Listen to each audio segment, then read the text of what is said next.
Right, usually I start with a joke, but the real joke is Chris is eating his tea as we speak, and he's eating macaroni and cheese with chopsticks. With chopsticks, yeah. Is That's going macaroni on? and cheese. I thought he was eating like a nice succulent Chinese meal. No, it's mac and cheese. Welcome to the FineCast, God's sake.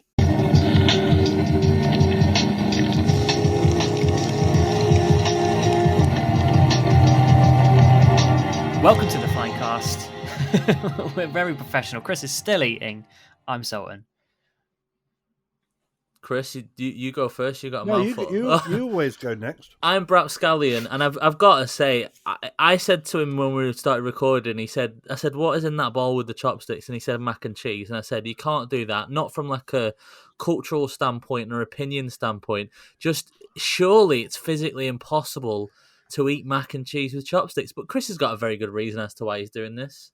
Yeah, when you're a hungry boy and you've got no forks, rather than wash one up, you just take the chopsticks out. It is inconceivable to me how easy washing up a fork is. It's probably next to a knife. It is the easiest thing to. The knife is probably the easiest thing to wash up, then the fork. Well, I suppose you could have just run a fork under a tap with a bit of fairy liquid. I suppose that's what you would do with the knife. The spoon's got to be easier than the fork, surely. Dude, why don't you wash a spoon? Should wash that spoon. Anyway, I'm DZTV Warsmith Chris on Instagram, or just Warsmith Chris if you're here. Or the chopstick adept, because you're doing well there, mate. You're picking up those mac and cheese tubes very, very, very deftly. Yeah, I'm not a weeb though, I promise. Weeb. Sorry to the weebs. I think if you have to say I'm not a weeb, then you are a weeb. I think that's the Means test, you're a mega isn't weeb, it? yeah. Only weebs say weeb. Yeah, only weeaboos know what a weeaboo is. Yeah.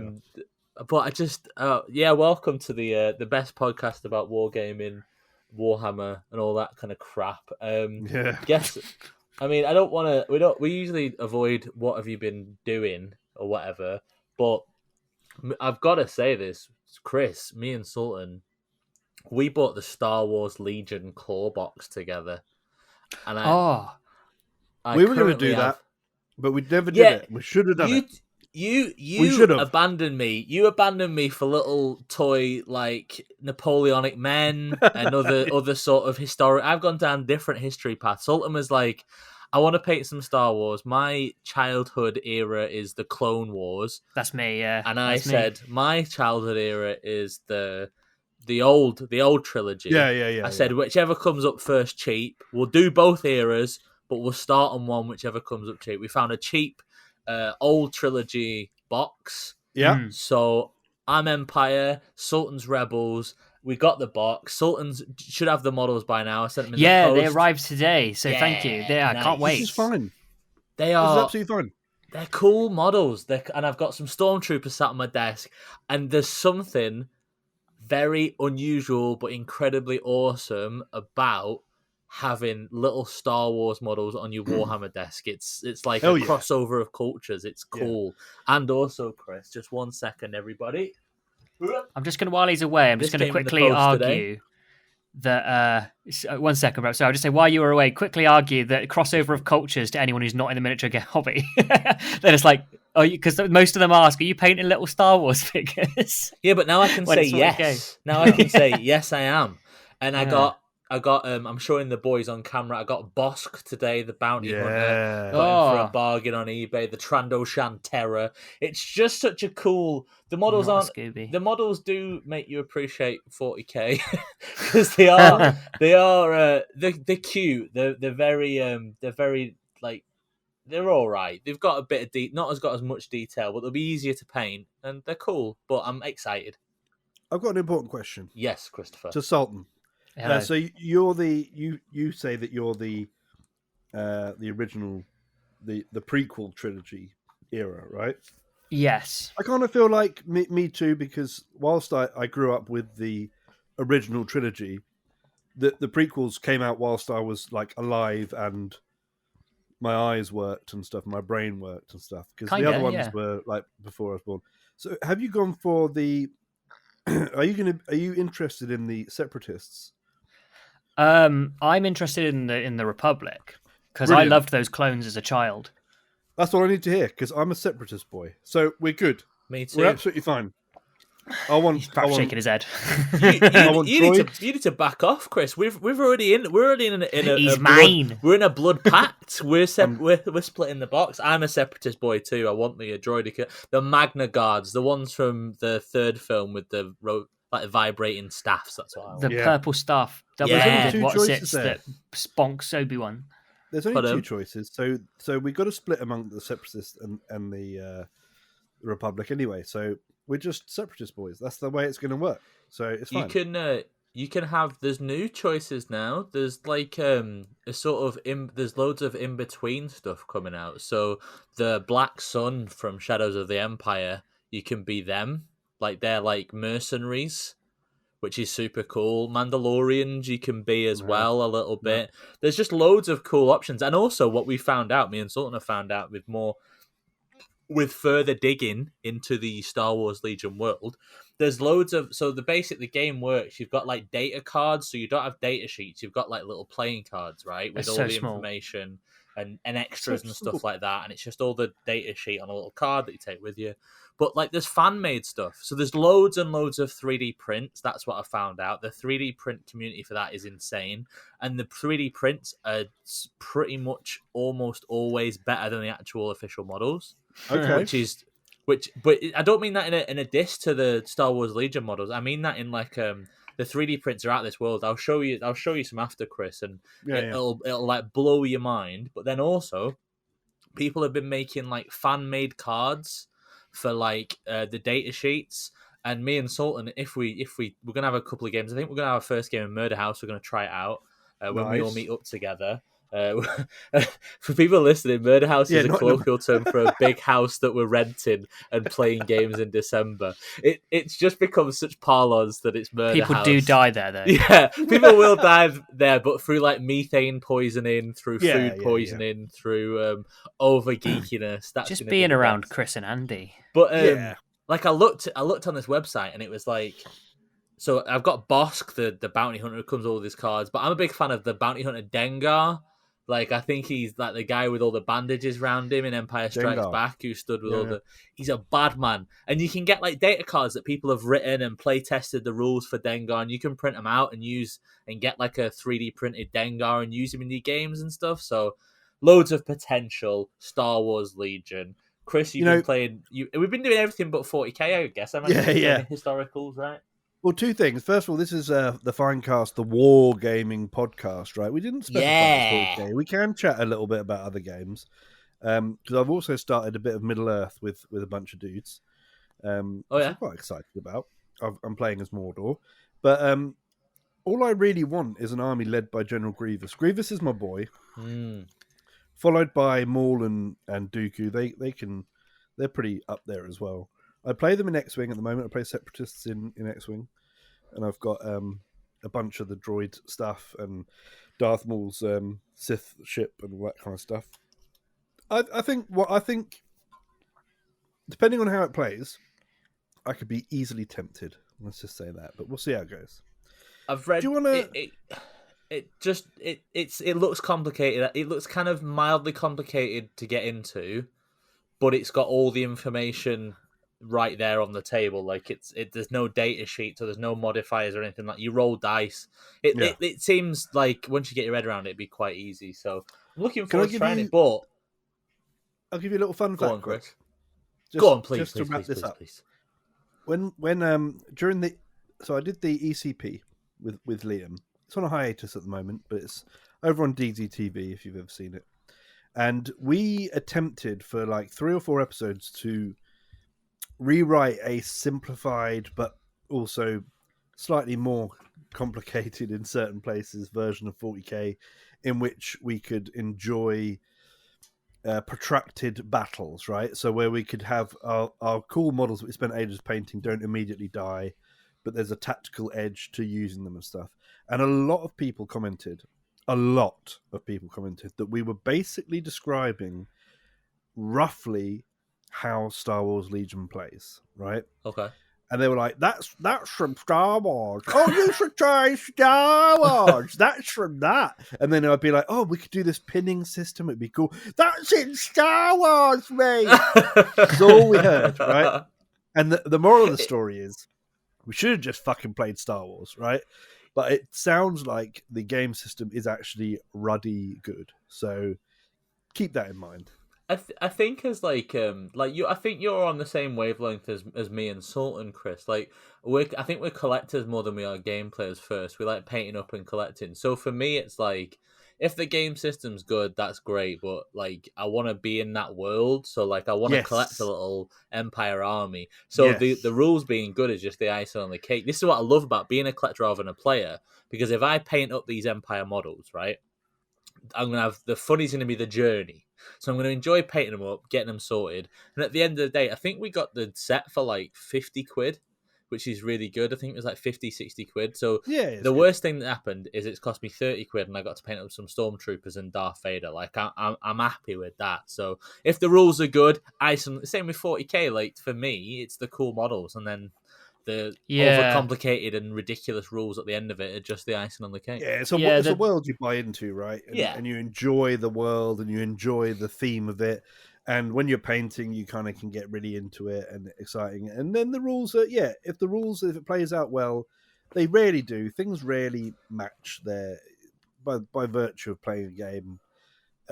Most games companies and games designers don't aim for making an ultra long and complicated system that is going to let you play out those battles in a super narrative way, apart from Battletech Classic, but that's like all day for 4 mechs versus 4 mechs.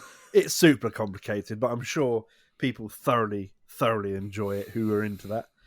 Yeah, it's just one of those things. It comes with the territory. You want to enjoy it, you have to find the bits that you enjoy, right? Yeah, exactly. It's what the part of the hobby that you're into, like Battletech. No offense to any Battletech players, no offense to anyone who loves Battletech, but the models are dog shit, right? They are rubbish. They are rubbish. The 3D printed stuff is good, but it's like I like the idea of it, and that's a game for people who really enjoy the gameplay and they enjoy they enjoy the rules, and I love that about the hobby. It's so. Chris is showing me a model at the moment in glorious 144p resolution. It looks good, Chris. But it's like the paint job's good. The model ain't. But it's like I love that in this super niche hobby, there's not just one way to do it, and I think certain games attract certain people, and certain people are into certain things, and you tend to, and I love that. But there's also, I just think it's like Battletech is people who love rules. Star Wars Legion, I think, is a simple game, and they know that the novelty of having those miniatures, having Bosk in miniature form, is the thing, and the game that goes along with it. It's supposed to be like an hour to 90 minutes of playtime. The game, they're supposed to be quite quick games, so I'm hoping it gives us that sort of difference to 40k, which is a whole afternoon. Speaking of an hour to 90 minutes. Yeah, sorry, carry on, Sultan. I was just going to say I'm really enjoying, for the same reason, painting Fallout minis, because they're monopose, but they're really, really highly detailed. Nice. And because I'm a Fallout nerd, like it's just great. Probably the same way you think of Star Wars, perhaps, just having those little models. I'm kind of interested in playing the game, and I am looking forward to having a go. But for me, it's mainly about having a little Brotherhood of Steel knight sat on my desk. I'm like, this is pretty sweet. Yeah, that's the whole point of it, isn't it? It's as I said, it's always the journey. I think that's most important. But also, Sam, have you noticed more? And I found this: I can't just be painting stuff and make it up. I can't just be like, oh, that pouch is blue, or that purity seal, I'm going to do a purple one. I'm painting my Stormtroopers, and I'm trying to find, there's a guy with a big gun, and he's got a backpack, and I'm trying to find on the internet pictures of a Stormtrooper's backpack so I can get it right. And I'm like, this is a new level. This is difficult. Now I know historicals. Yeah, now I know what bolt action players deal with when they're trying to get the exact shade of camouflage. I think you'll find at the Battle of Endor, the Stormtroopers didn't have brown belts. This is right. Chris, this is another problem me and Sam are finding ourselves in, is we're at the stage where we're like, right, what battlefield are we going to start off with? Because we're going to have Endor to start off with, then we're maybe going to do like Tatooine style. Are we going to do Hoth, all that? Hoth is cool, mate, but then Hoth needs a whole new You're fighting green rebels. You're fighting green rebels. You're not getting a choice. They're just going to be green camo, and I don't care if we're on Hoth or in bloody space. They're green. All right. For me, my Space Marines, Blood Angels are always red. These rebels are always green. All right, get used to it. It's the base. It's the bases that are going to do Eddie. Because if I've got like a little, they carry their mud about. If I've got a little Tatooine hut and there's some green foliage on the base, I'll be like, the immersion is gone. The immersion's broken. Yeah. And in 40k, it doesn't matter. Like they can have snow bases and fight on the desert. It just doesn't matter. But in Star Wars, it's serious, is what I'm saying. Yeah. Speaking of serious, boys, we're here for a reason, and that reason is to milk content dry. This is the finale. Can you believe we've stretched this out over 4 episodes?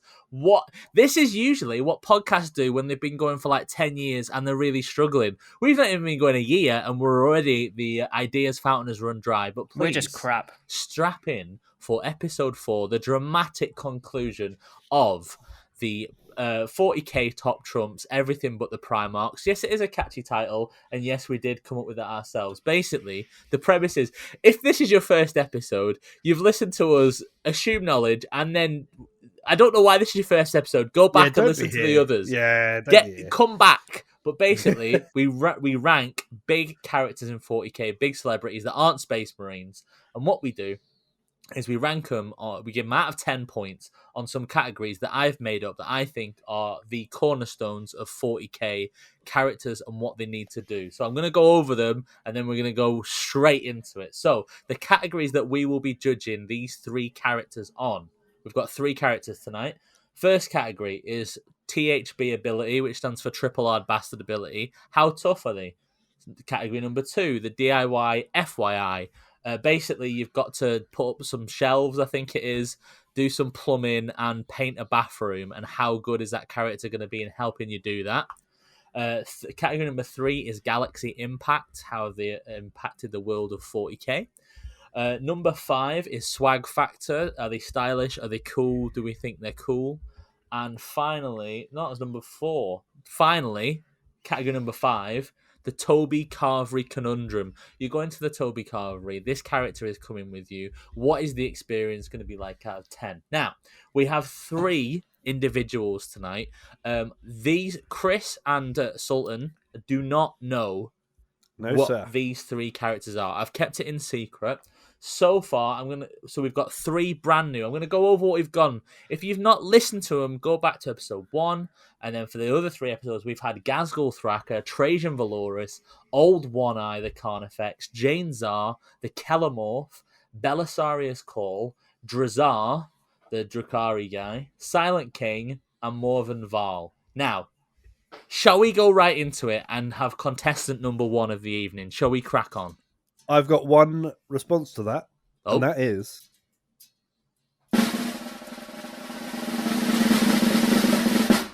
He's got a sword and he's quite afraid to use it. It's Commander Farsight, the Tau general who's a bit naughty. Oh, legend. Here we go. Now, Sultan is a diehard...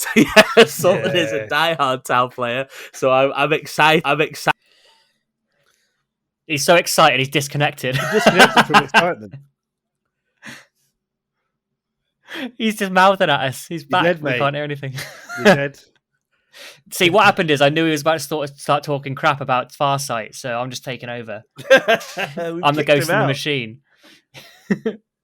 He's gone. Your mic ain't working anymore. Right, so Triple R Bastard ability, 10 out of 10. Yeah, what's next? Toby Carvery nonsense, 10 out of 10. Whether he can build a nice thing. Lad. Yeah, whether he can build... I bet he can. He's got a battle suit. Yeah, can he go to the... Yeah, he can use a toilet. And then, is the third... What's the third thing? Let's just give him... the list. We'll just give him 10 out of 10 across the board. Yeah. Farsight, 10 out of 10. Let's be honest. He like in the books, he's actually a bit of a badass because... Oh, yeah. He's kind of a nice dude.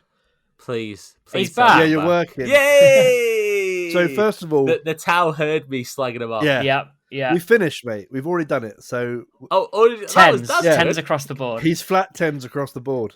Well, that was easy. I'm happy. This is what happens when I leave for 5. I turn my back for 5 seconds. Ooh, thank you, Commander Farsight. Cut that, Chris. 10 out of 10. Right. It's still bloody going. There we go. All right, You're both making an absolute mockery of this sacred institution of 40k top trumps by the FineCast. It's happening now, though. Triple hard bastard. We're gonna do it properly, boys. All right, okay, all right. Triple hard bastard ability. Yes, he is a general. Yes, he has expanded the sphere of Tau-ness. Yeah, but he is only. He is only a Tau. Yeah. Let me tell you now. Man in a tin can. Yeah, you pull him out of his suit, you punch him once in the face, he's dead. That's it. I do have one question about him though. Isn't he essentially immortal? No, because of the sword. Oh, because the sword. You'll have to tell us that, mate. Because I know that Shadow Sun is not immortal. They just put her in. She's in stasis. So Farsight is a couple of 100 years old in the current post Indomitus Crusade. Because he's still hanging about. Because he's got the Dawn Blade, which I think is a Necron sword, and essentially there's a book about it written by Phil Kelly, a famous rules writer and codex writer. And it basically, when he picks up the sword, he feels a surge of power go through him, but at the same time he's like, ooh.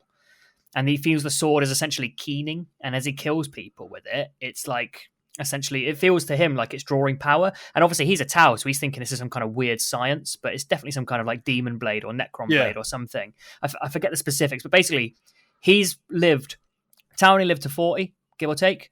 He's lived more than 4 times beyond that. And he's still going strong. Yeah. So he is, I don't know if this increases his overall toughness or anything, but he's definitely, he is immortal. Which is pretty hard. So you're saying he's harder because he's an old man. Yeah, but imagine, Brap, how experienced would you be? I think this just gets him like 1 extra point. If we were going to give him like a 4, this tips him over to 5 because he's so much experience. I've got to say that your argument is flawed because we've had fucking Jane Czar, we've had the Silent King. What do we put her at? We've had blokes and chicks and dudes who are actually immortal, not because of a magic sword. I can't remember when what we put those at. And also, he's immortal, not invulnerable. That doesn't make him hard. He has an invulnerable save in the game. What score did we give Jane Czar? Is the closest I can think of that you've said. Jane Czar is a 7 out of 10. Oh, that's pretty hard. And she's genuinely immortal. So he should probably be like a 4. He's just dead good with books and like the books art of and war. guns. Yeah, like he's not gun hard. books. Yeah, he's a 3 for me. He's a good commander. Yeah, he's a 3. Like his generalship is top notch, but he is not hard. He's dead good in a suit, but then imagine putting Trajan training Trajan in a suit. He'd probably be even more brutal. Yeah, fair. It's like I think Trajan would win. Yeah. When I get in my Ford Fiesta, I don't think I'm hard. Like I don't think like I'm immortal. I do. Lime green car. All right, don't dox me, Sultan. Yeah. Don't dox me, Sultan. But it's like he also lives at 127 blah blah bleep. But it's like it doesn't make him hard, does it? It just makes him smart, and there's no debating his technological advances and his smartness. But he's not hard. He'll get his points for smartness in the other things. Yeah, I'll go for 3. I gave him an extra point just because he is now kind of immortal, but that was it. Yeah, but it's 3 out of 10 because you still cave his head in with a hammer. He's the best the Tau have got, so that gives him a point or 2. So 3 is fine. More than Val's got a 5. So okay, that's fine. Yeah, 3 is fine. Yeah, I can't remember what we gave everyone. DIY FYI. Now, he is a Tau, so you are going to have some technological toilet bathroom by the end of it. But he is an old man, so is he going to complain? He is. He's Firecast, Earthcast are the builders, so he can't do any of that. He's not allowed. Chop it off. Just chop it with a duck. Yeah. Oh my god, we've got out a proper technicality here. As a non-building Firecast, he can't. He's not allowed.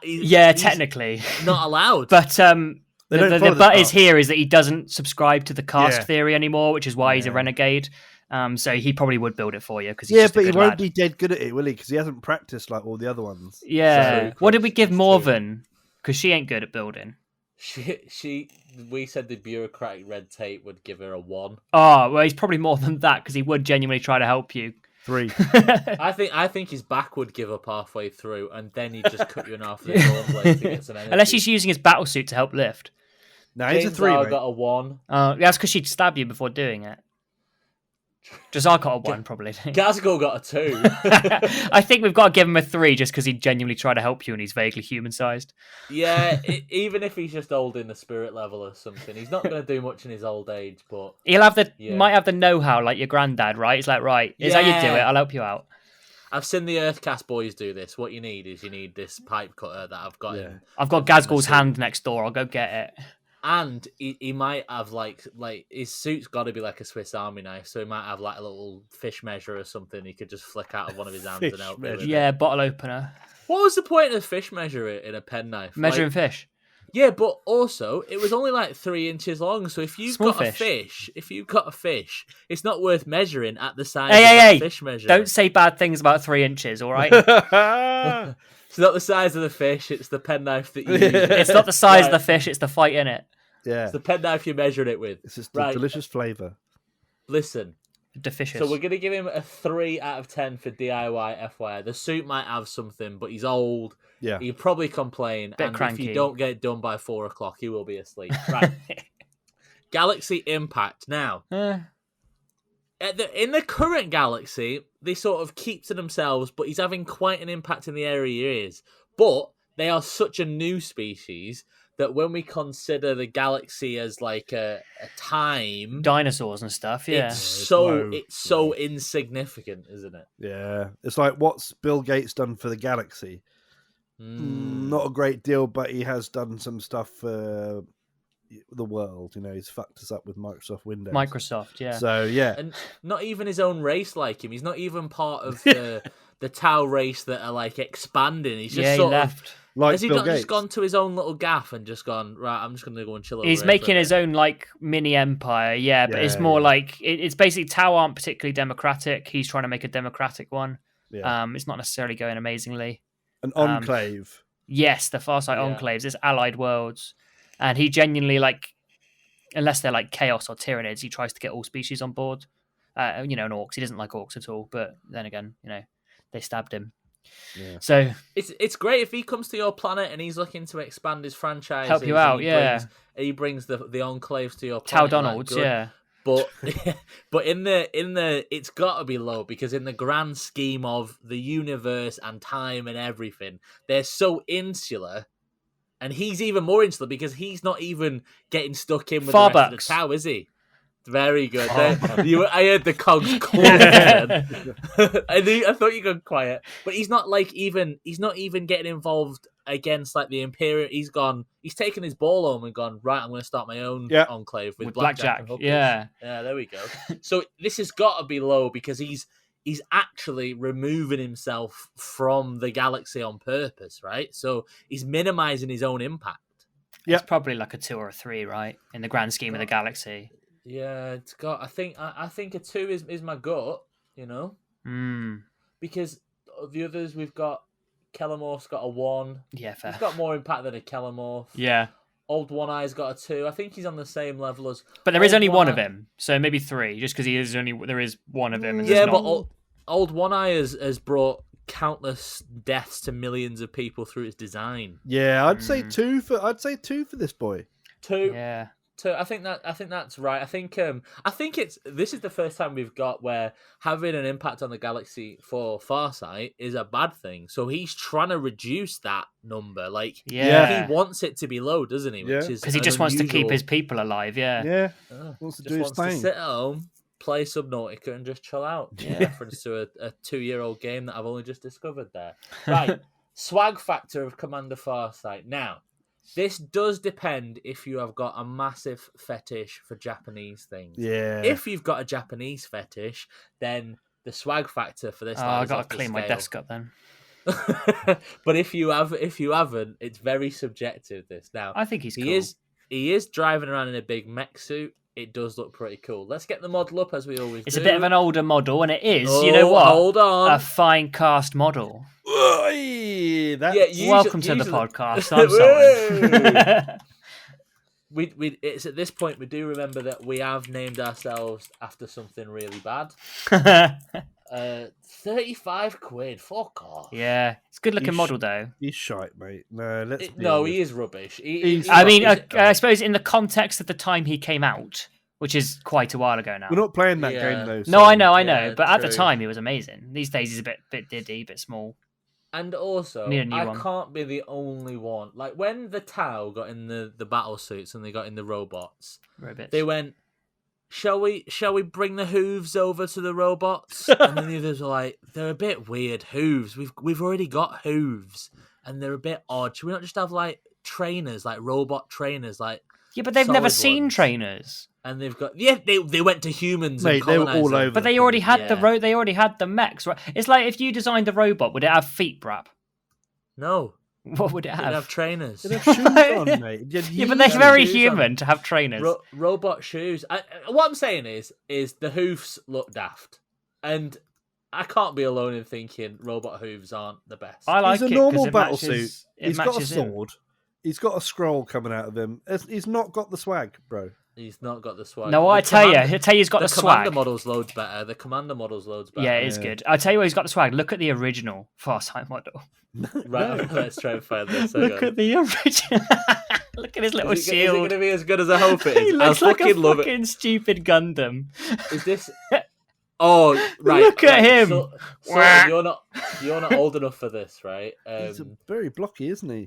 He looks like a Lego minifigure. Chris, do you remember when the Tau came out, right? When the Tau first time round came out? Yeah. In your head, they were the coolest models of all time. Only a few months ago did I Google the original battle suits, and oh my god, they're bad. Like, have you seen the old I've played with them, yeah. Well, they all look like that. Just they look like they're hovering. Like they just look like they're hovering. You could hurt someone with them though. They're heavy. Right. Oh, look! Look at him. He's like a minifigure, doesn't he? Look how far.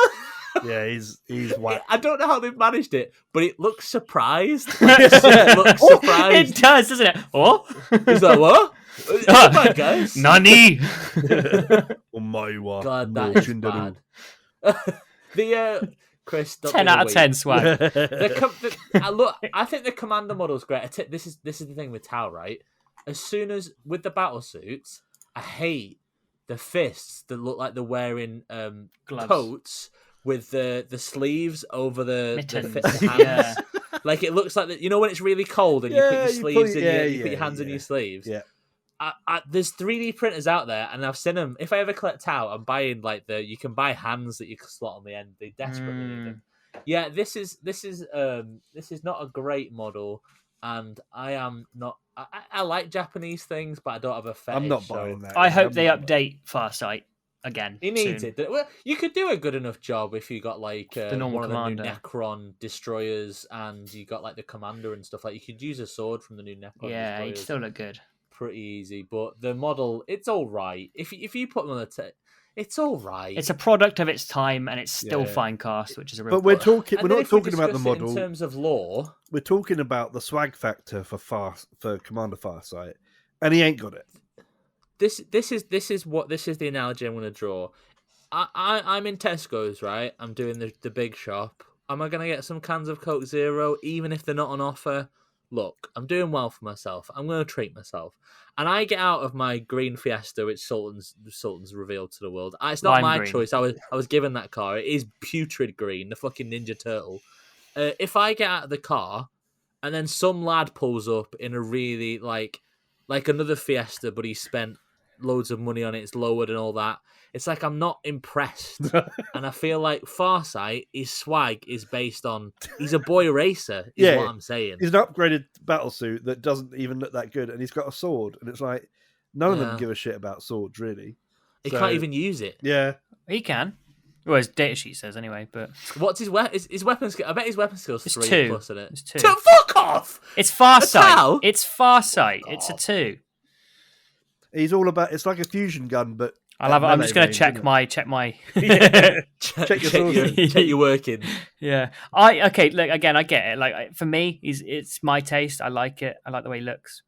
I think he's high. Yeah, he's a 2. Weapon skill 2. Oh right, I thought you were going to say strength 10 -3 damage. I would give him a 2 because the model's shit, and I like battle suits, but I'm not wild on them. So you're going to give him a 12. No, I'd probably sit him at if it was entirely my choice, I'd sit him at an 8 because I really like battle suits. I really like the Tau aesthetic. And I'm also fed up of hearing how they're not grimdark. So they've been around 20 years now. So no one. I think get used to it. I think they're grimdark now. They weren't when they came out, but I love all the like space communist mind control. Like we all want everyone to be all right as long as they do exactly what we say. I think now they're on a good level. I think they're cool narratively. Yeah, they're cool, man. When you lean into it. And they're all being tricked by their ruling class, and it's which is why Farsight wants to get away. Yeah. I think that conflict that they've got, and I think they're cool. I've got no problem with that. I will collect them someday, but in terms of Farsight, yeah. So I stick my guns, but I know it'll get dragged down. It's fine. Chris, what are you saying? I'm sticking with the 2. I just don't think he's got swag. You know what I mean?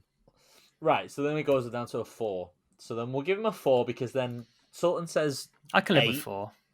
I'm gonna say 2 as well. So we drag it down. You halve me as we often do. You drag me down. That's on our business cards. Now, this is an interesting one. The Toby Carvery conundrum. Now, he is an old man, so you are gonna have to go very, very early. Chris, I think you've got an excellent point. You want to make here? I actually would like to put forward the proposition that he's going to be a vegan. Sultan, it's going to be the nut roast. Sultan, you're the Tau law master. Are Tau vegans? No, they eat a lot of veggies, but they do eat meat as well sometimes. But their society is more focused because they could grow it easier towards veg. But they do eat meat. I don't think he'll stop you eating meat, which means more for you, right? Just get his. He probably because he's greater good and all that. He'll probably get 2 servings of meat, his serving of meat, and give it you. Well, so the nut roast. Like so, yeah. So say you're like, oh, I want the chicken and the beef, please. And like, yeah, right, here's the chicken and the beef, and he'll come up and go, I'll have the chicken and beef, please. And you'll be like, oh, Farsight, you don't eat meat. And he's like, I got it for you, bro. I mean, I think you're just going to have to babysit him because he's 200 years old. Now, as long as he holds onto that sword, he will have the vigour of a younger gentleman. But he can't. It's the Viagra of the Tau. I think he's going to have the meat. I mean, he doesn't actually hold the sword, does he? Into a smoothie. With gravy in it. Oh. Yeah, you cut out for a second there. Sorry, mate. I don't know what I was trying to say. I was making a point Doesn't hold the sword. About the fact that he can't hold the sword himself. He has to have his suit hold it, so he can't even really get his immortality. He can't walk in there unless he's in his suit, which is just not good for eating. Yeah, I don't know what the deal is with the sword, whether he needs to keep holding it or if it's just like it's constantly imbuing him. As long as it's within eye line, so the suit's parked in the car park, he sits by the window and he can see the suit, and it's just like, and the sword is going, whoa, whoa. He follows the same rules as our militaries. It's the 20-20 rule, 20 feet or 20 seconds to get your weapon. And as long as he can stay within that, he's good. Listen. Do you like having your dinner at 11 o'clock or your tea at 4 o'clock? Because if you like either of those things, Farsight is the guy. He's 200 years old. He's getting a senior citizen special. You are going to have to eat very, very early. That's what we have to consider as well. I'll eat whenever, man. Like, I don't care. I'm hungry. Sometimes it's nice to have an early dinner, but I think it's just going to be a bit... He is going to be a bit OTT. He's going to be complaining about service. Not complaining about service, just asking where he is all the time. Can he see his sword? Is he within eye line of the sword? Can they... do they do, like, a pot of tea and that kind of thing? He's going to want that. He's going to ask for fish and chips, and we're going to say, no, don't do that, Farsight. Don't do that here, Farsight. It's roast dinner. You like roast dinner? He'll be like, yeah. Yeah, but is the gravy sustainable? He'd be like, oh, fucking hell, mate. I'm doing this for the greater good. I don't want to see... Yeah, and he'll be quite ethical about his... these vegetables from local farmers. Oh. Also, we have to also take into consideration the absolutely filthy looks you'll be getting from people behind you in the queue as he's doddering and waiting and making his choice. Like, he's going to take 10 minutes at the fucking counter when they're like, do you want chicken or beef? And he goes, oh, I haven't had chicken and all this. And then he's going to just be like doling out the taters one at a time. And then people behind him be like, duh, doing that. If it's an English Toby Carver, doing that thing where they're complaining just by looking at you and making really loud sighing noises so that you can hear it. The proper English complaint. Yeah, like, or talk Chris, to someone else. perfect. Talk to someone else. Like turn around to the partner and be like, "This is better." But also, do you think that other guests in the eatery, do you think they're going to be put off a bit by the horrible forehead slit that he's got? What if he's scratching food in the middle of the meal? Yeah, what if he gets in there and scratches it and there's a little bit of like moisture in there? It's pretty gross. That is pretty gross. I don't think it'd be a problem. I just think it won't be very pleasant. I don't think that moisture thing will be a problem because Tau are very dry, apparently. Oh, okay. According to the law. How have you made it somehow worse? Well, it's fine. It's fine. Just don't worry about leaking because he's just dry. He's just a bit flaky. Scratching the waitress coming up to the table and Sultan just going, "Don't worry, it's fine. He's just very dry. He's fine." She'll just think I'm saying he's boring. Can we just please have some tap water? I need to drench my old grandad fish. My grandfish. I think so. Like, I don't know. Like, I'm not bothered. Like, it'll be all right. It'll be. What do we give Drazar, who would kill us at our table? Drazar got a 9. What? I can't remember why. I have no idea why. But, why did you give Drazar a 9? Maybe because he'll just kill everybody, so you get the Toby Carver to yourself. I think that was it. Or he's dead good at cutting meat. Like, I think that was. I forgot about that. That's pretty high. Old One Eye got a 2, so he's got to have more than a 2 because 5, 4, right in the middle. I think a 4. Yeah. Morven Val got a 5, and I think Morven Val would be better because she'd get the good treatment. But she was the one who'd be tutting as you eat meat and kind of thing. It's a 4. No, she wouldn't. She wouldn't. She'd be like, as long as you've got your paperwork, she'd be fine. Where was the Calamorph? He was my favourite. 10. Yes, good lad. Straight 10. Eat for the he's hiding Yorkshires and with his arms. He'd help you with. He could carry 3 plates, so he could just carry a plate of roast potatoes for the table, like a communal plate. Yeah. He's the fucking Don. All right, that works. Okay. Farsight is just he's eating his paste. It's just all right. A 4 is fine because it'd be. It's putting you off, man. You know what I mean? I'm not... I know what you're saying, Chris. I mean, nothing wrong with the elderly. We're rapidly approaching that, me and you, Chris. But I think I don't choose to eat with them on the regular. Nah. But we give it a 4, Chris, because that's not the worst. It'll be all right, and you might get a bit of a discount if you have to pay for him. Do you know what I mean? Yeah, all right. And cool. You probably get good parking as well, which is good, so then you're closer to the action because you can use his blue badge, right? Because he's defo got a blue badge. Right, so Commander Farsight, rounding up, we have got Triple Odd Bastard ability is a 3. The DIY FYI is a 3. Galaxy Impact is a 2. Swag Factor is a 4. And the Toby Carvery Conundrum is a 4. Thank you very much, Commander Farsight.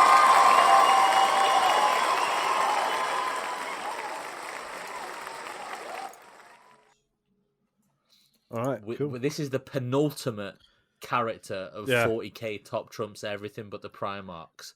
This is the penultimate. Are we ready?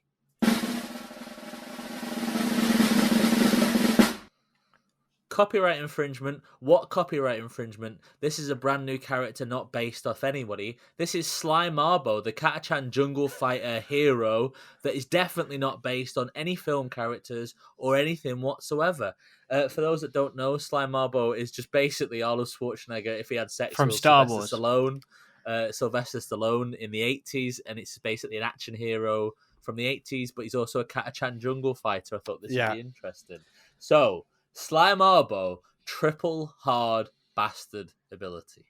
I mean, this is obvious, isn't it? He's the definition of a hard bastard. He's 2 mega action movie heroes in one go. Hard as fuck. Yep. 10 out of 10. Absolutely nails as fuck. It comes from the most nails humans ever built, the Katachan jungle fighters. They live in a death world. They live on a fucking death world. Strong as Space Marines. Let's not get this twisted. They're as strong as the genetic super soldiers, and he's the best of them. Yeah. 10. Is he as hard as a Silent King? He's harder than the Silent King. 10 out of 10. He'd kill the Silent King. If you said to me, if you said to me, who's your money on in the fighting pit, I'd be like, see you later, Silent King. You can have your throne and your stereo speakers and everything, and your mates. Doesn't matter. Sly Marble's here with what he calls it a knife, and it isn't a knife. It's a fucking sword.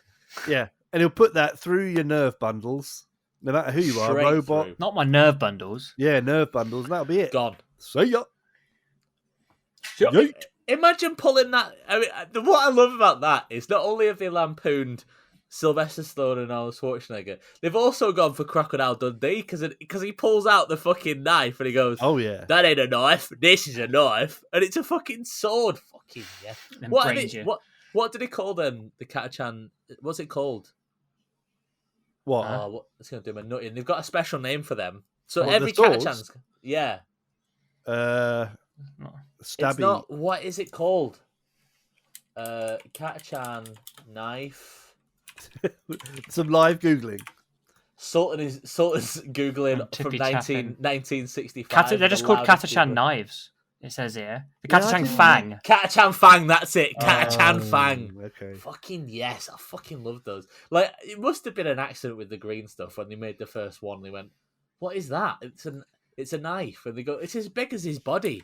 Right, well that's in the law now. Like that. Yeah. That's it. We'll call them knives. It's shaped like a knife. It can't be a sword. Yeah, it's a knife. Right, 10 out of 10. That was easy. 10 out of 10, straight up.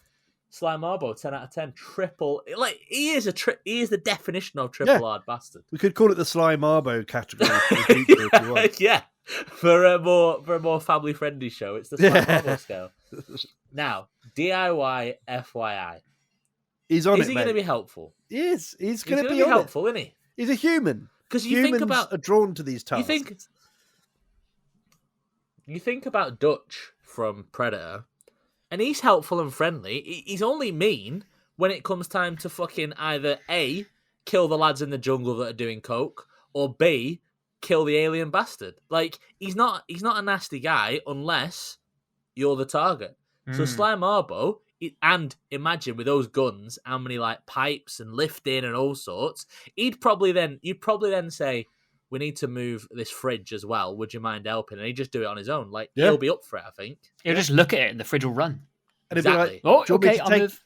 Yeah. Do you want me to take anything else down the tip while I'm down there? And he'll carry a few extra bits out. He'll get rid of that wardrobe that's been kicking about in the corner for ages. You know, he's that kind of guy. And then you could get him to do like he'd be willing, and he'd get him to do all sorts, like going up in the loft. He wouldn't even need the ladder; just jump straight up, and then he just like anything heavy, anything awkward. How good would Sly Marble be? Going to the tip with Sly Marble, it'd be unbelievable. Amazing. Yeah, unbelievable. And he'd probably turn up, and he'd be in a transit van, and he'd go, "I've rented this for the day. If you got any bulky items, I'll just carry them." And then when he gets to the tip, the guy goes, "Sorry, mate, you need a license for a transit van." "Oh, is that you, Marbo? In you go. You don't even need a license." Yeah, it's Marbo. Yeah. He goes at Marbo. He goes, "Marbo, you old slag, come on, in you come." And he helps him out, and he's chatting to the tip guys, and they're all like, "All right, mate," and he's just like shaking hands. They're having a cigar together. Yeah, 10 out of 10. 10 out of 10. 10. Yeah. Galaxy Impact. Now, he's rock hard, and 10 out of 10. 10 out of 10. I'm down with 10 out of 10. I mean, Sly Marble. Yeah, what can you say? Didn't he stop an orc while by himself? Yeah, probably. Right, I don't know. I'm gonna find out about the Sly Marble here. Let's have we're doing a lot of on-the-fly research tonight. Because we have no idea what we're talking about. Yeah. To be honest, I had to do Imperial Guard, and like I was like, Sly Marble came straight to my head. I was like, I'm not doing Castell and Creed because he's just a fat guy with a cigar that's like made in one piece of lead. Rubbish. Yarick, you could have done. Yarick would have been all right, yeah, but a bit traditional. I thought Marble. Yeah, Marbo's the right one. Yeah. He fought off Dark Eldar. He killed all the Dark Eldar that are coming with all the special tricks and the nets to catch people. He killed all them. Of course he did. Hang on. Oh my god, what? Many Imperial historians recount the horrific details of long, dark nights of torture in which the Catachan prisoners were dismembered whilst witches and mandrakes bathed in the blood of their victims. Okay. It was Colonel Troutman who led the rescue force that eventually found Sly Marble standing alone and armed only with a knife, covered from head to toe in alien blood. Yes, Marble was surrounded by destroyed vehicles, piles of alien bodies, and the head of the Dark Eldar's Archon impaled on a spike behind him. He is 10 out of 10. He is 10 out of 10. 10 out of 10. If you're in his part of the galaxy and he'll come to you, you're dead. You're dead. He's already killed the Silent King. You're 10 dead. Out of 10. He's already killed the Galaxy Silent Impact. King. He's already killed us in the fighting pit. And then the Dark Eldar came thinking, "Oh, we're gonna fuck some fucking Imperial Guard boys tonight." It's gonna be, and up next in the fighting pits, the Silent King versus Sly Marble. And Sly Marble will just be sitting in the middle of the ring. The gate will open that reveals the Silent King, and then just a Necron tin head will roll out, and they were like, "And that's that, everybody." They got him already. Yeah. Early finish for everybody. You can get home. And get home. Babysitters will be cheaper. You can collect your winnings at the. Oh my god! Right. If half the stories about Marble's exploits were true, then he would have a collection of medals that would rival that of an Imperial War Master. So Horus. All right. Though he is known to have been awarded the Star of Terror, the highest Imperial award for valor, multiple times for his exploits. Bro. He's on it. So Galaxy Impact, really, he's high because it's 10, mate. He is known throughout the Imperium. He's like the Queen. R.I.P. He's known by all the humans. 10. Big rips. Sly Marble, you sly bastard. Right, what's next? Let's have a look.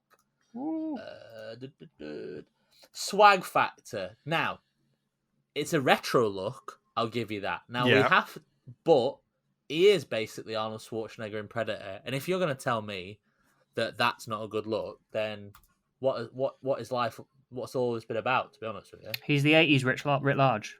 Done. Exactly, and there's nothing wrong with that at all. Now, I mean, technically, the models had an update as well. The model's all right. Yeah, he's technically not Arnie though.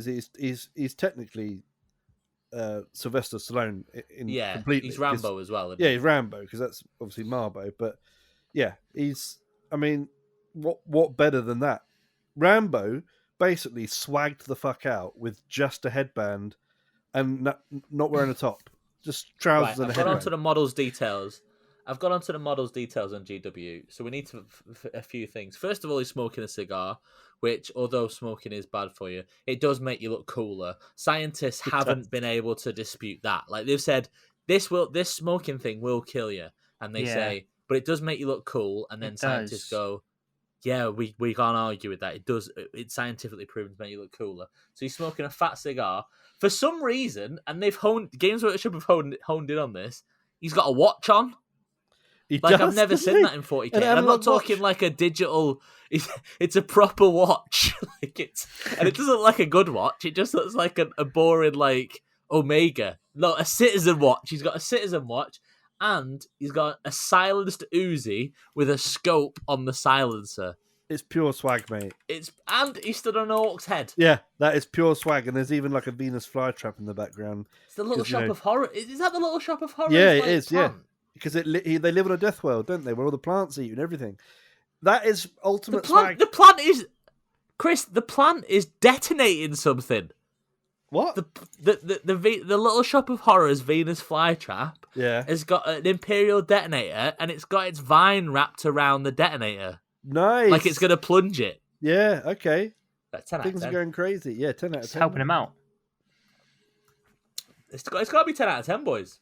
Yeah, it's got to be. He does look good. Yeah. And he's got a sweet headband. And if anyone's watched Cobra Kai, they know that a headband is the answer to all of life's problems. And you're right, he's got like the Arnie haircut. So they haven't gone full on Sly.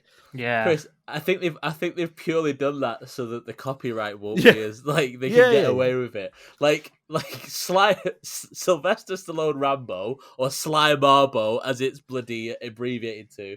They've gone a bit close here, boys. Just make it look like Arnie. Arnie. So then both the lawyers can come and get us. Now, Toby Carver Conundrum. I got one for this. Okay, go. He's 10 out of 10 because you'd be sat there, you'd be walking in, he'd walk up to you and you'd go, Dylan, you son of a bitch, and he'd give you a massive high five in the middle of the room, and the whole room would be like, fuck me, they're cool. And then you'd be like, I feel on top of the world. And then he'd sit And yeah, he'd eat with his bare hands, but you wouldn't give a damn. You're sitting with Sly Marble. Yeah, that's true. He'd go, "What's the matter? Toby Carvery got you pushing too many pencils." And you'd be like, "Fuck yeah." No, first of all, he isn't. He's basically gonna use his big sword, and he's gonna like stab bits of meat, and then just like put them in his mouth. That's what I thought. Yeah. And then lights up a cigar, and they say you can't smoke in here, and he goes, "I'm from the '80s," and they go, "All right, fair enough, yeah." Plus, keep it blazing. You'd get all the meat you want because they'd be like, "Oh, would you want chicken or beef?" He's like, "I'll take the beef," and then he just stabs the entire joint of beef and takes it with him. Yeah, and they you'd be cut like, the slice "Sick," off. and he just like cuts it in half and throws half at you, and he's like, "Carry on." No, he takes I the think rest, leaves I the think one slice. you sit down, and before you've even got up there, the chef comes over with the beef joint and puts it on the table, and the turkey crown and puts it on the table, and they go, "Mr. Marble, thank you so much for gracing our establishment. Don't hurt us." Yeah. We hear that you've got the Star of Terror, which is the highest honor. Yeah. So anybody that dines with you, as well as yourself, you're not paying for anything tonight. And Yeah. you're eating. It's table service. And Here's they our just best bottle of basically- wine. Yeah. Bam. He's the kind of guy who will show up having slaughtered his own cow and be like, "Cook this for us because it's better than what you serve." No. He's a humble man, and I want to go against. You said back there, carrying logs. The chef would say, "Don't hurt us." No human fears Sly Marble. No, you don't have to fear him. If you're on his side, he's there for you. He's got your back. Yeah. Just don't be an alien or a foreigner or anything that he goes against. Because I mean, he's the '80s, so he's going to be a bit dodgy on that regards. But don't be anyone, that's on outside the his political agenda. Yeah, exactly. Yeah, don't you dare be a Democrat with him. He's going to punch you a bit too hard when you're joking around. He's like, smacks you on the arm, and you're like, fucking hell. Yeah.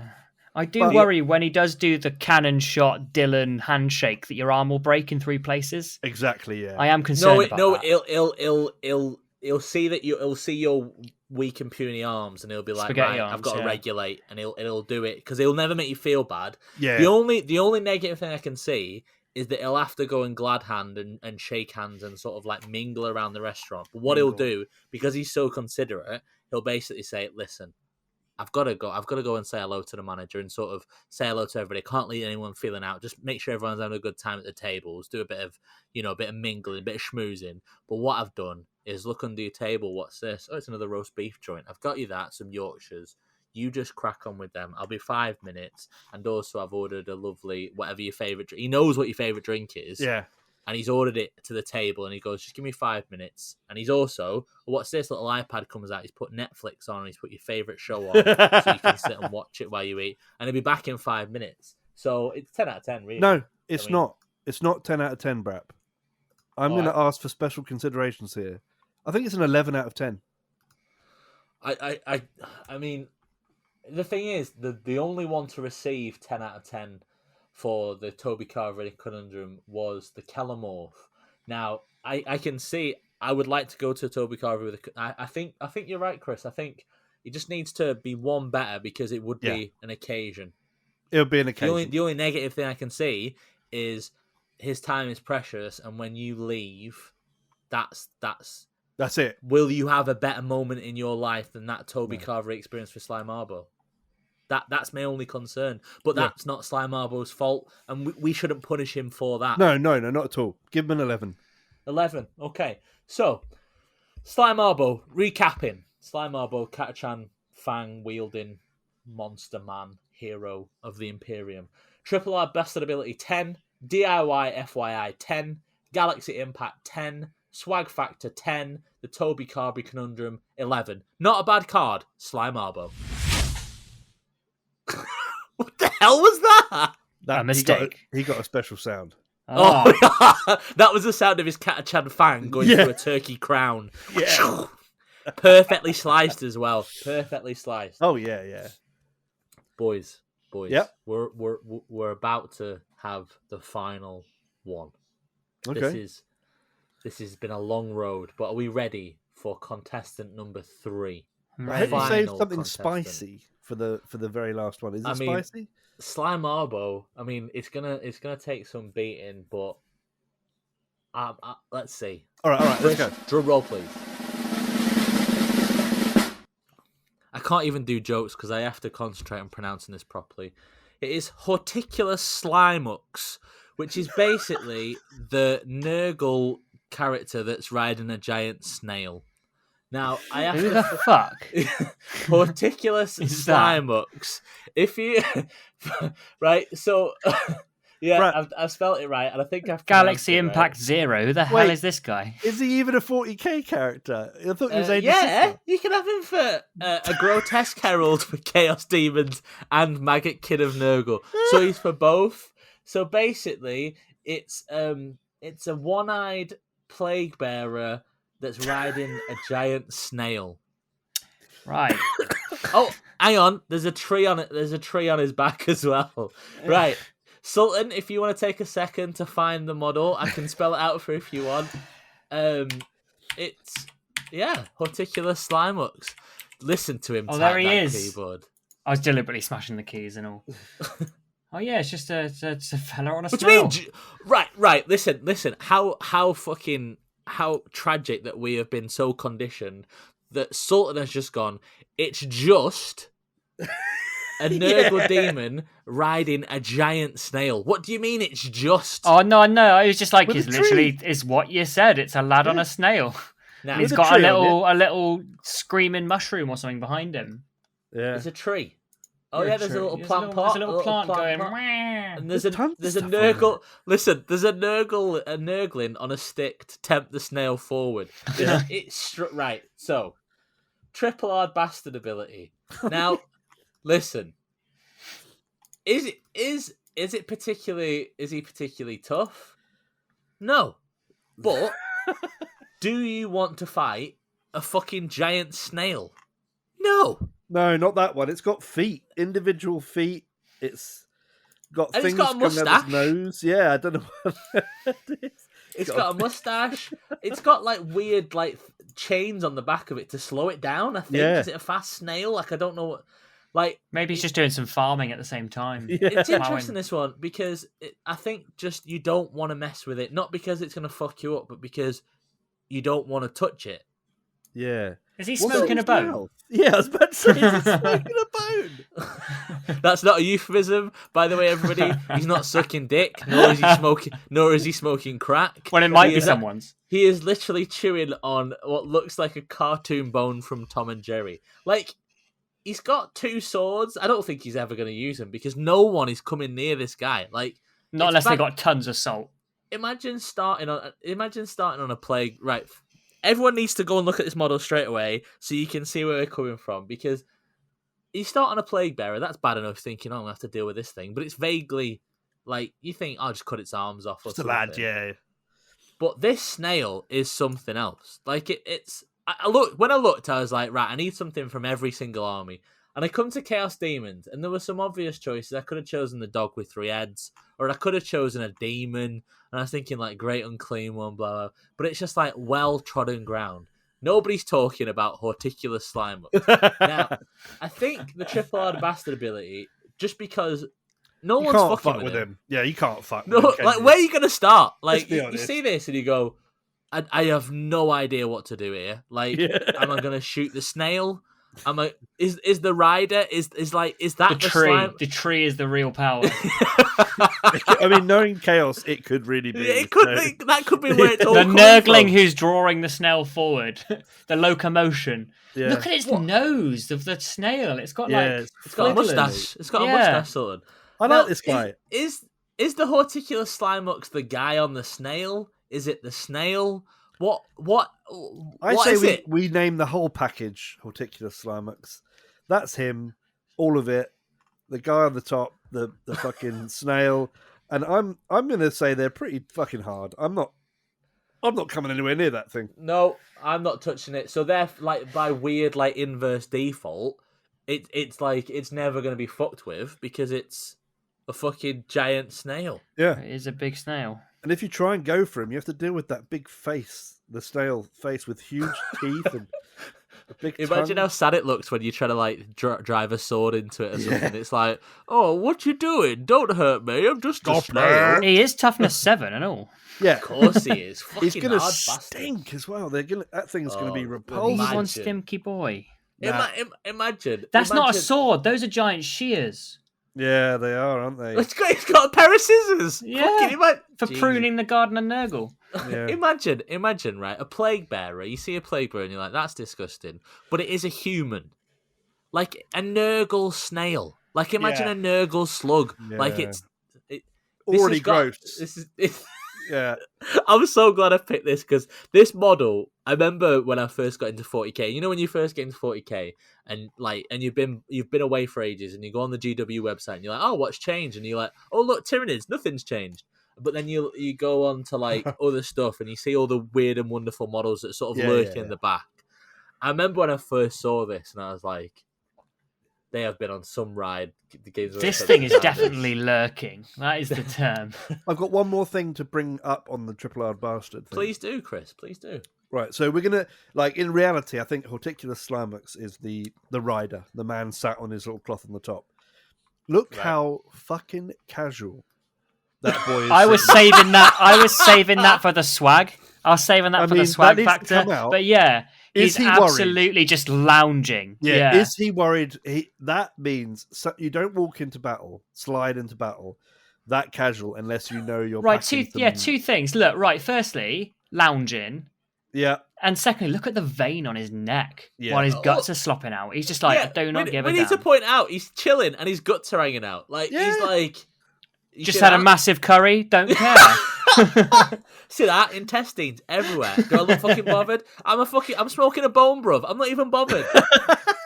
Chris, we might need to. He's got a fucking radish or something hanging from his belt that's got a smiley face on it. A smiley radish. I think we're getting into the swag factor here. But... we might need to do the phrase. Going out for a tab is always a good one at events. Going for a cigarette, but also suck a bone. Chris, just go out and smoke.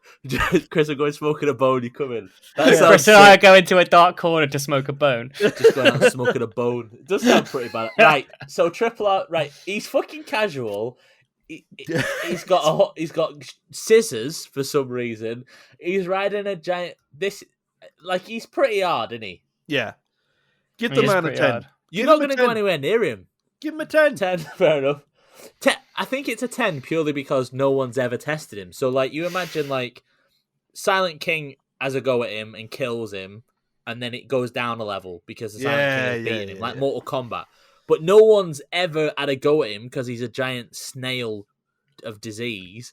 So he's not been knocked down any pegs because we just don't know. So he's going to start at 10. We just got to assume he's triple. He's the Charlie Zelenoff of Warhammer 40,000. Look him up if you don't know what I'm talking about. Facts with Chris. Now, imagine this fucking thing in your bathroom. It's going to make it so much fucking worse, dude. I forgot that was the second thing then. I was like, I don't really want to think about him in my bathroom. Now, of course, he's helping me building it. So sometimes in the winter, we'll have a slug in the kitchen. And I'll be honest, it makes me want to burn the kitchen down. And that is a normal size, small slug. Small. This thing in my bathroom... that is my bathroom then. That's the size of it. The bathroom is Slimax, Horticulus Slimax. That is the bathroom now. I guess the toilet is that little plant pot with the smile. Yeah, I'm not. That's where or that bucket hanging off the side. That's your toilet now. Let me just explain. Come join me, friend. Nurgle as a concept. Toilets to them. What's the point? They literally... Life is a toilet. Yeah, they thrive on that stuff pouring out of them at all times. They'd be like, why would I put it in a porcelain bowl full of water? You know what I mean? They're not even going to understand some kind of offering why. Dish? Yeah. They're not going to understand why you'd even want to get rid of it. They'd be like, what are you doing? This guy is not your man when it comes down He's not fixing a toilet. He doesn't understand the concept. He's got a giant slimy snail. He stinks the place. The place is going to stink of shit the moment he walks in. Everywhere. This is the equivalent. This is the equivalent of Mr. Blobby helping you with your bathroom. It just comes in and it just goes blobby, blobby, blobby, and it doesn't have the concept of bathroom like Mr. Blobby doesn't. The concept of life. Just smashing things up, and then when you're left, your house is condemned by the Environmental Hazards Authority. it has to, I'm sorry, Mr. Slimuck, but it has to be a 0. Just a purely.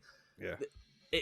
It's just I can't think of a worse situation. Like imagine a Carnifex running in the bathroom, smashing things up. I'd be like, oh, this is stressful, but this is repair work. This is like building work that I have to do. This is like you got to do a lot of scrubbing afterwards. This is like scrubbing ain't good. Yeah, I have to burn the place. Yeah, and also everyone within 10 miles now has to leave. Yeah. It basically becomes like Chernobyl Part 2. Like there's an exclusion zone, and it's like that's where the giant slug tried to fit those bathroom shelves, and it really didn't go well. Are you telling me that the original Chernobyl was a cover-up for Horticulous Slimucks appearing in a nuclear reactor's bathroom? Could have been. Not. He just wants to help him build it. Horticulous Slimucks, not bad, not terrible. Right, a little callback to the Chernobyl series. You should watch it. What a series that was! Great series. Galaxy Impact. Now I don't fucking know who this guy is. Let's be honest. No. But the thing is though, is look at it. Like this exists. Like whoever sees it, that's their galaxy from now on, right? They're never going to go to sleep without thinking of it. Like that's it. No. Like your mind goes. They're never going to sleep again. This is all they're going. Or when they do, they're going to dream of Horticulous Slimucks and his pet snail. Yeah. No. And also, let's take into account he's also in Age of Sigmar, so he's got a pretty big reach. Like the point where he switches franchises. He's got to cross dimensions. I'm still can't get over the phrase of look at me. I am your galaxy now. Yeah. I mean, like. He's got that confidence. You see Jane Czar jumping around, lopping off heads. You can there's some point of reference. Like you look right, and there's a lad sucking a bone. But like you see Jane Czar, and you're like, you can't understand the speed, but you go, that is a humanoid creature killing people. I understand the taking of life, and I understand what a humanoid is. You see this, and it's like there's no point of reference. No, it's like what's the radish all about? You know, it's just why is that radish making fun of me? I think you just explode. I think it's just so many things hit you at once. Why am I getting yelled at by root vegetables? Yeah, exactly. It's over. It's just radish is literally is the radish gritting its teeth? I don't even know if it's a radish. I don't know what that is. Like, radish. I want to think it's a radish, and I'm not going to. Why is it smiling? Why has it got red eyes? It's a spice. I think I need to get one of these things. It's got it's so good.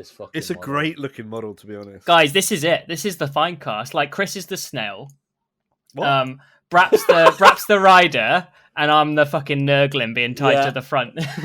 Yeah, and then Chris is just seeing you and going, oh, lunging forwards. The little plant at the back is Winters, just yelling. He's not in the podcast, but you can hear him screaming wherever you are in the world. No, he's the little fucking radish on your side. Going, Who's the little frog in the back then? That I was about to get on the frog for swag. That's one of the best bits of money. Right, you know how Games Workshop, they say, like, what they do is the designers design the model, and then everything else comes after that. It's such a fucking backwards way of working, but they say, right, that designer's gone to hell. That designer, like, they must have had to have HR say, "Are you all right, mate?" Because he's coming and gone, lads, look what I've done on ZBrush or whatever. Look what I've digitally designed. And then someone just looks over and goes, "What the fuck?" Yeah, Darren Latham as like head designer just vomits immediately. Yeah. And he goes, Did you see the radish? It's like, are you smoking a bone? It might be a parsnip. He's smoking a bone. It looks like a horseradish to me. It looks like an old. It is a big old root. Yeah. A moolie. Boys. They go, Galaxy Impact. I got to bring us back into. It's the Galaxy Impact we're on about. It's got to be high because it's my galaxy now. It's my galaxy now. You've seen it. This is your galaxy. It's got to be a 7, right? Because anyone who hasn't seen him never going to think about it. Everyone who has seen him, that's it. Rest of their life. It's like it impacts a very small percentage, but those that do, the impact is so great, it just cannot be understated. So I think he's just sat there like in your dreams, just hello. Do you want a bit of radish? Do you want to bite a radish? Be careful, he bites back. This is Samuel the Radish. I mean, you put yourself in that role, Sam, and I'm not mad at you. No, I'm the Nurgling. We said that. You do look like that. I do look like a Nurgling. I've got a horn and everything, haven't I? No, just that smile of like that mischievous smile, and they've managed. Yeah. Chris has the snail. Fingers. Chris has the snail because the snail just looks confused as to why it's got teeth and a mustache and this kind of thing. And it wants to eat that supple young Nurgling. Yeah, I've come out pretty well as the guy with scissors smoking a bone. I'm more like the. But your guts have blown up, bro. My guts are hanging out, which is how I feel after most events after 10 pints of the curry, to be honest. And Burger King all weekend. Right, so. We move on to swag factor. 10 out of 10. It has to be 10 out of 10.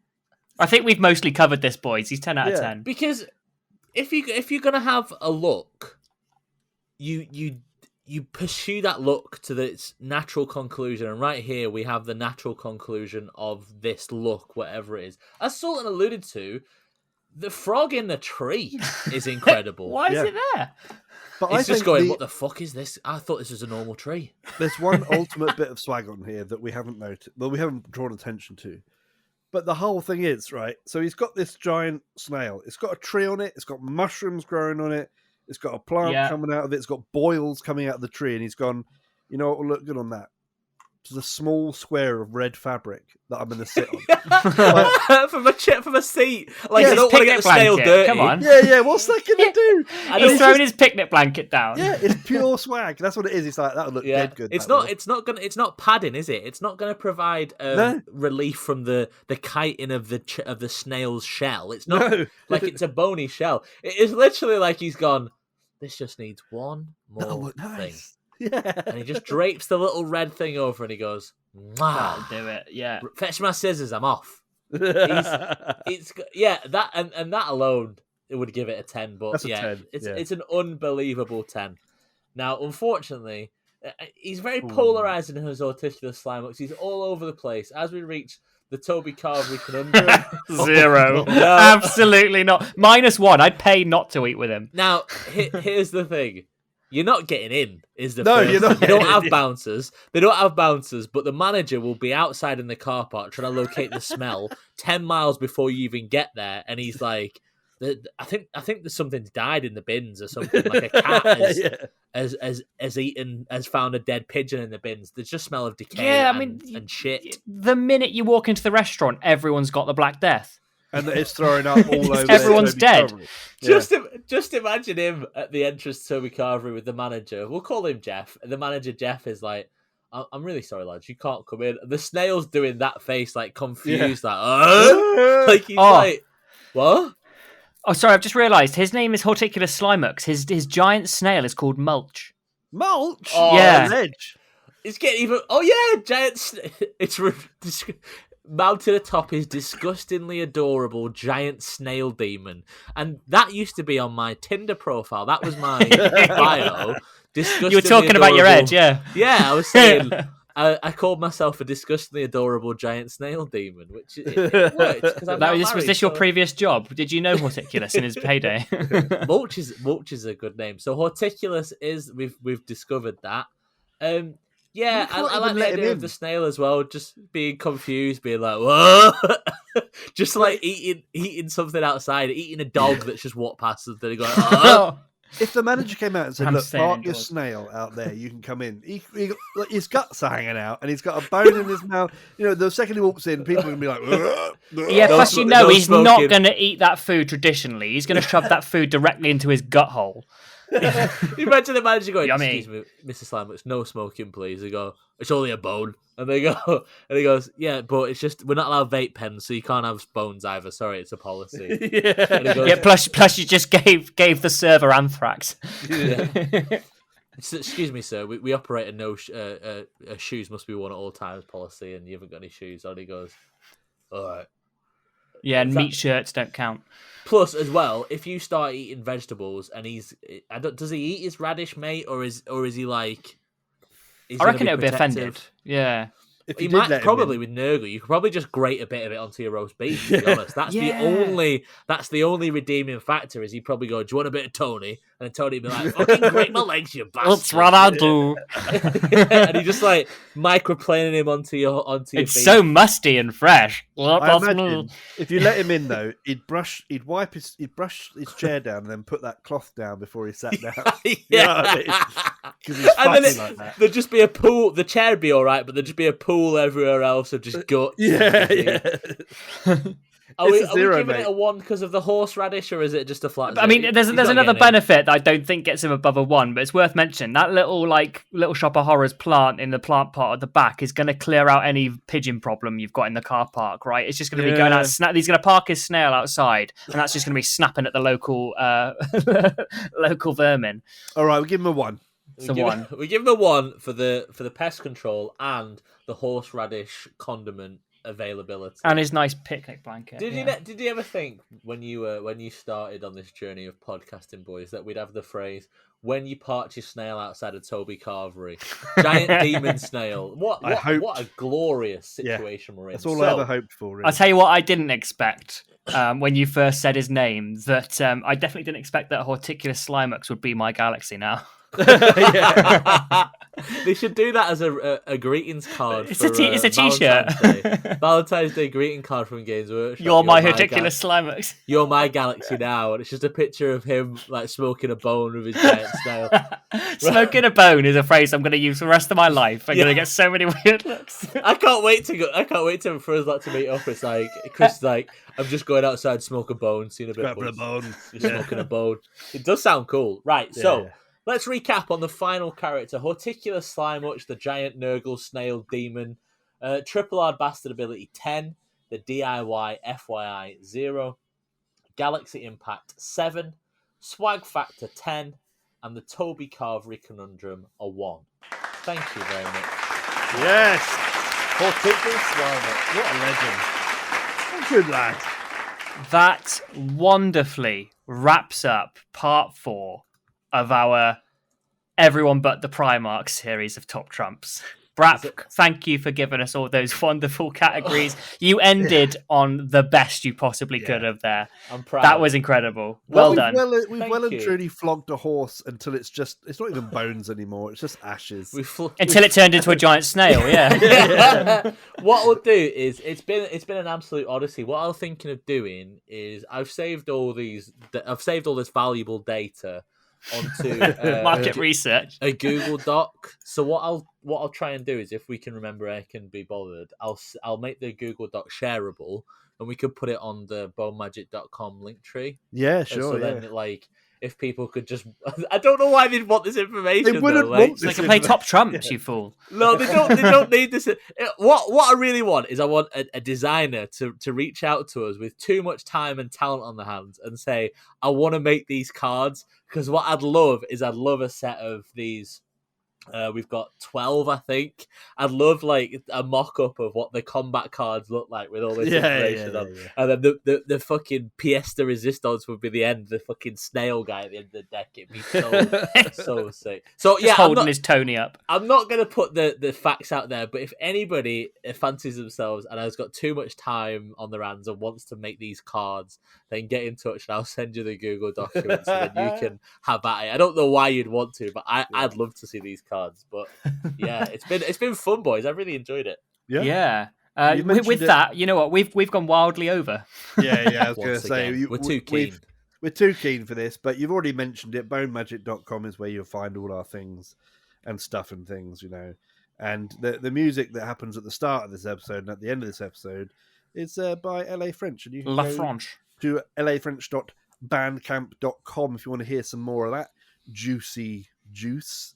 And it's been an actual pleasure. You spent an hour and a half listening to this toss. So thank you so much for joining us every week. And please don't unsubscribe. We're gonna Chris and Sultan, next time we're gonna have to actually come up with a new idea. We can't just do the same one in the episode. bag, mate. Are we sorted already? We're sorted already. We are so professional. Oh, this is exciting. I thought we I thought we were going to be knackered because we just lent on this for. No, we have one more idea. Now we're going to lean on that. Yeah, right. So this 12-part next idea, next time. Well, the next one actually has a possible video for every single faction in the game. Perhaps we won't do it all in one go. Perhaps we'll just give you one here and there. But we'll see how things go. Anyway, lads, It's been a pleasure, and thank you so much for listening to the FineCast. We love you very much. And look after yourself until it'll be another 2 weeks. Praise Sly Marble. Praise the snail god. You're my universe now. Yeah. Bye, everybody. Only for the snail god.